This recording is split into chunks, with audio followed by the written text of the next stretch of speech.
Muy bien, chicos, continuamos con los tipos de fuerzas intermoleculares. La fuerza intermolecular siguiente es la que vamos a llamar puentes de hidrógeno. Recordemos que se caracterizaba porque originalmente era considerada una fuerza dipolo-dipolo. Eso quiere decir que el puente de hidrógeno ocurre entre moléculas que son polares.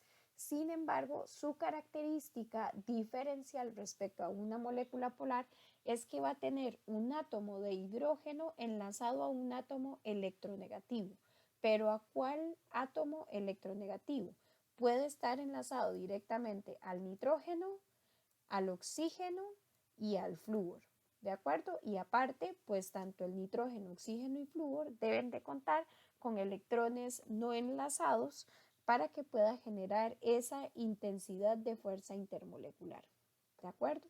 Entonces vean que aquí tenemos el puente de hidrógeno entre el nitrógeno y el hidrógeno, el puente de hidrógeno entre el oxígeno y el hidrógeno y el puente de hidrógeno entre el flúor y el hidrógeno. ¿Qué es lo importante con esta molécula o con este enlace hidrógeno-flúor? Reconocer, y ojo porque esto es importante, la única molécula en la cual el flúor tiene puente de hidrógeno es en la del fluoruro de hidrógeno, ¿de acuerdo? ¿Por qué ocurre solamente en esta molécula? Bueno, pues recordemos que el flúor tiene una particularidad. Él solamente puede formar enlaces simples y el enlace simple que forma es con el hidrógeno. Por tanto, ya no podrá establecer esa unión con otras moléculas que sean diferentes, ¿de acuerdo? Entonces, tener ese dato ahí presente.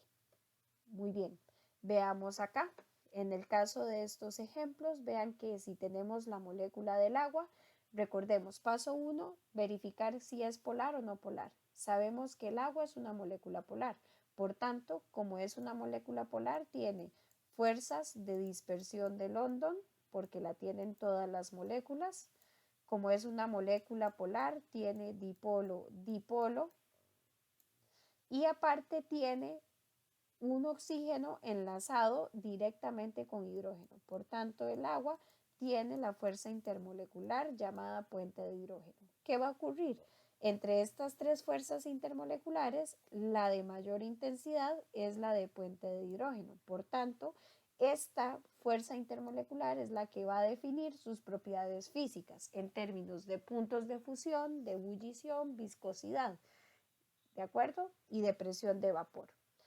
Vean que aquí está el ejemplo del fluoruro de hidrógeno que mencionábamos, que es la única fuerza en la que, o la única molécula, perdón, en la que va a tener el puente de hidrógeno, el flúor. Aquí con nitrógeno tenemos el ejemplo del amoníaco, que es una molécula polar, su geometría es piramidal trigonal y al ser polar, pues al igual que la molécula del agua, consta de esas tres fuerzas intermoleculares. De la misma manera, pues siendo el puente de hidrógeno la de mayor intensidad y por ende la que pues va a establecer qué tan intensas son sus propiedades físicas. Y en los últimos dos ejemplos veamos que aquí tenemos dos moléculas que son polares y que tienen puentes de hidrógeno entre sí. En este caso pues sería el amoníaco en presencia de agua. Vean que aquí la atracción que va a ocurrir es nitrógeno-hidrógeno, por tanto cumple con el requisito de puente de hidrógeno, a como lo vemos aquí también. ¿De acuerdo? Muy bien. Veamos un ejemplo. Nos dice, identifique las sustancias que pueden formar puentes de hidrógeno y ya sea consigo mismas o con otras especies. Nos dice en cuáles sustancias es probable que el puente de hidrógeno desempeñe un papel importante para determinar sus propiedades físicas, o sea, que el puente de hidrógeno sea la fuerza intermolecular de mayor intensidad presente. Tenemos el metano, la hidracina, el fluoruro de metilo y el sulfuro de hidrógeno. Entonces, lo primero que debemos hacer, recordemos, es definir si esa molécula es polar o no polar y también necesitamos su geometría. Entonces, si vemos la primera molécula es el metano. Aquí tenemos el CH4. Muy bien, ahí disculpen la escritura, chiquillos, que recuerden que yo no soy muy ágil para esto de la tecnología, pero bueno, muy bien, ahí tenemos el metano. ¿qué podemos darnos cuenta? Que es una molécula que está formada solo por carbonos e hidrógenos. Por tanto, esto quiere decir, y por su geometría, que el metano es una molécula no polar. Como es no polar, quiere decir que la fuerza intermolecular que tiene es la fuerza de dispersión de London y es la única que tiene.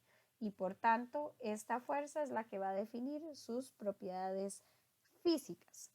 ¿Será que aquí hay puente de hidrógeno? No, no hay puente de hidrógeno, porque vean que los hidrógenos no están enlazados a un oxígeno, ¿de acuerdo? Sino que están enlazados pues al carbono como tal.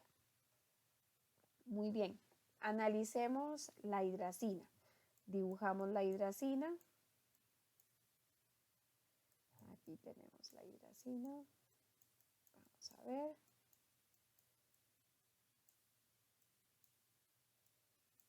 Aquí está el otro hidrógeno. Muy bien. Quiere decir que aquí hay estos pares de electrones sin enlazar. Perfecto. Analicemos la molécula. Si analizamos la molécula, pues nos da que es una molécula en términos de polaridad, es una molécula que efectivamente es polar. Muy bien, y como es polar, ¿qué tipos de fuerzas intermoleculares tiene? Va a tener London, porque todas las moléculas tienen London, ¿de acuerdo? Muy bien, como es una molécula que acabamos de definir que es polar, pues va a tener presente la fuerza intermolecular dipolo-dipolo. Pero adicional a eso, ¿qué podemos observar? Podemos ver que los hidrógenos están enlazados directamente al nitrógeno y que ese nitrógeno cuenta con pares de electrones sin enlazar. Por tanto, cumple con el requisito de tener puente de hidrógeno. Entonces, la hidracina tiene 3 fuerzas intermoleculares, de la cual la de mayor intensidad, es decir, puente de hidrógeno, es la que va a definir sus propiedades físicas. Veamos con el fluoruro de metilo. Entonces tenemos el carbono enlazado a un hidrógeno, a otro hidrógeno y por último al flúor. Muy bien. Muy bien. ¿Qué podemos observar acá? Pues ¿es esta molécula polar o no polar? Pues sí va a ser polar, ¿de acuerdo? Porque entre el carbono y el flúor es el átomo más electronegativo. Por tanto, todos los electrones se van a ir hacia donde esté orientado el flúor. Por tanto, esta molécula va a ser polar. Si es polar, quiere decir que va a tener London, porque todas las moléculas tienen London. Al ser polar, tiene dipolo-dipolo, pero ¿tendrá puente de hidrógeno? Pues en este caso, y aquí es donde se hace tan importante la observación que les dije en la filmina anterior, si viene otra molécula, pues de fluoruro de metilo, ese flúor que es tan electronegativo, pues va a tener que formar un enlace. Pero ¿qué ocurre aquí? Bueno, recordemos que el flúor tiene la característica de que solamente puede formar un enlace y ya ese enlace lo formó de manera directa con un carbono, no con un hidrógeno. Por tanto, esta molécula no tiene puente de hidrógeno. Al no tener puente de hidrógeno, su fuerza intermolecular dominante va a ser dipolo-dipolo. Y por último tenemos el sulfuro de hidrógeno, que en este caso el sulfuro de hidrógeno, su geometría es igual a la geometría molecular del agua, o sea, es una geometría angular. El azufre es mucho más electronegativo que el hidrógeno, por tanto, los pares de electrones de sus enlaces químicos van a ir orientados hacia él. Quiere decir que en la zona del azufre hay una alta densidad negativa o de electrones y donde están los hidrógenos, pues ahí va a haber una carencia, por tanto es la zona de carga parcial positiva. Esto nos dice entonces que esta molécula va a ser polar. Muy bien. Si es polar, recuerden que va a tener primero London, porque todas las moléculas la tienen. Dipolo, dipolo, porque es una molécula que va a ser polar. ¿Tendrá puente de hidrógeno? Recordemos que el requisito para que sea puente de hidrógeno es de que haya un hidrógeno enlazado directamente a un flúor, un oxígeno o un nitrógeno. Quiere decir que en esta molécula no hay esa condición. Por tanto, la fuerza intermolecular principal para esta molécula del sulfuro de hidrógeno pues va a ser la de dipolo-dipolo. Y la única molécula entonces que presentó el puente de hidrógeno pues fue la segunda molécula que se llama la hidracina. Muy bien.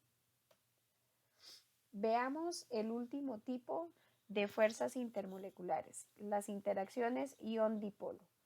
¿Por qué son tan importantes estas fuerzas de atracción? Bueno, porque son las fuerzas intermoleculares que ocurren en el proceso de formación de una disolución.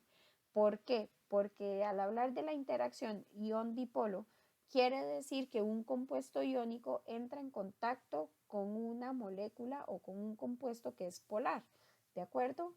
Eso quiere decir que si tenemos el cloruro de sodio, lo vamos a mezclar en agua, pues recordemos que el cloruro de sodio o todos los cloruros son solubles, excepto el de mercurio, plata y plomo 2. Por tanto, quiere decir que el cloruro de sodio se va a ionizar en medio acuoso y por eso vean que aquí tenemos al ion cloruro y aquí está presente el ion sodio. ¿Qué va a ocurrir? Están en su forma de iones. Listo. El solvente, que es la molécula del agua, pues es polar. Esto quiere decir que la parte negativa o de carga parcial negativa del agua, que es donde está el oxígeno, es la que se va a sentir atraída por el ion sodio. De manera análoga, en la parte de la molécula del agua cuya carga parcial sea positiva, que es donde están los hidrógenos, es donde va a existir la atracción entre la molécula del agua y el ion cloruro. ¿De acuerdo? Entonces vean que esta atracción que está ocurriendo es una atracción entre una molécula polar y un ion que provino de un compuesto iónico. Y por eso esta fuerza intermolecular la vamos a llamar ion dipolo. ¿De acuerdo?